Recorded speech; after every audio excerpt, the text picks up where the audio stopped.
Ja, damit schauen wir sowohl nach Israel, Tel Aviv, Tatjana Ohm ist für uns vor Ort, als auch zu Carolina Drüten an der türkisch-syrischen Grenze. Fangen wir aber mal in Tel Aviv an. Tatjana, also Israel reagiert ja nach dem Umsturz in Syrien mit massiven Luftangriffen. Welches Ziel verfolgt man da?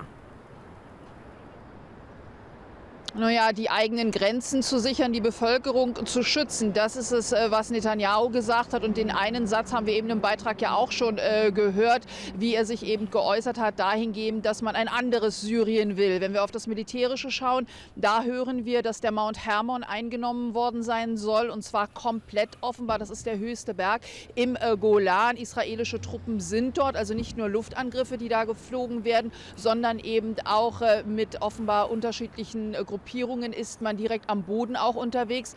Von den Panzern, die eben im Bericht auch schon erwähnt wurden, das sind Berichte, die beruhen vor allen Dingen auf libanesischen Quellen. Da haben wir hier von israelischer Seite noch keine Bestätigung dafür, dass diese Panzer in Richtung Damaskus unterwegs sein sollen. Aber um vielleicht mal auch so ein bisschen die Entfernungen einordnen zu können, vom Golan aus im Prinzip, von diesem Mount Hermon bis Damaskus sind es nicht einmal ganz 40 Kilometer. Und die israelische Seite ist hier jetzt natürlich bemüht, vor allen Dingen sicherzustellen, dass von denen, die jetzt sozusagen die Waffenlager und die Munition übernehmen könnten der syrischen Armee, dass da eben keine Gefahr ausgeht. Lass mich noch ganz schnell hinzufügen, wichtiges, großes Thema hier im Land ist aber der Korruptionsprozess gegen Benjamin Netanyahu, den amtierenden Ministerpräsidenten, wo Netanyahu heute erstmals aussagen muss. Seine Minister haben gestern noch einmal versucht, vor Gericht mit Verweis auf die Lage, auf die schwierige geopolitische Lage und auch die Situation in Syrien, das Ganze zu verzögern, ist ihnen aber nicht gelungen. Und das ist hier für Israel heute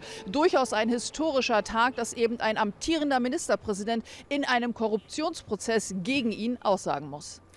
Tatjana, in den letzten Stunden ging es ja in Syrien vor allem um die Befreiung von Gefängnisinsassen. Ist da überhaupt das Ausmaß auch dieser Geheimgefängnisse, von denen die wenigsten ja wussten, schon so ein wenig absehbar?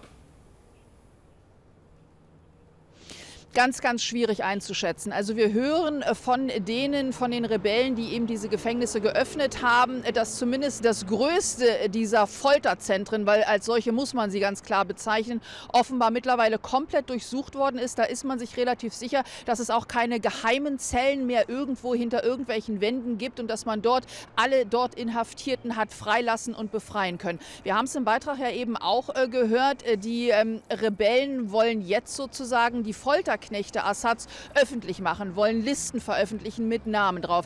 Die ganz große Gefahr, die viele Beobachter dabei sehen, ist natürlich, dass es da dann zu Rachefeldzügen kommen könnte. Es gibt unbestätigte Berichte, wonach ein Cousin von Assad bereits in einer Ortschaft getötet worden sein soll, auf dem Marktplatz dort.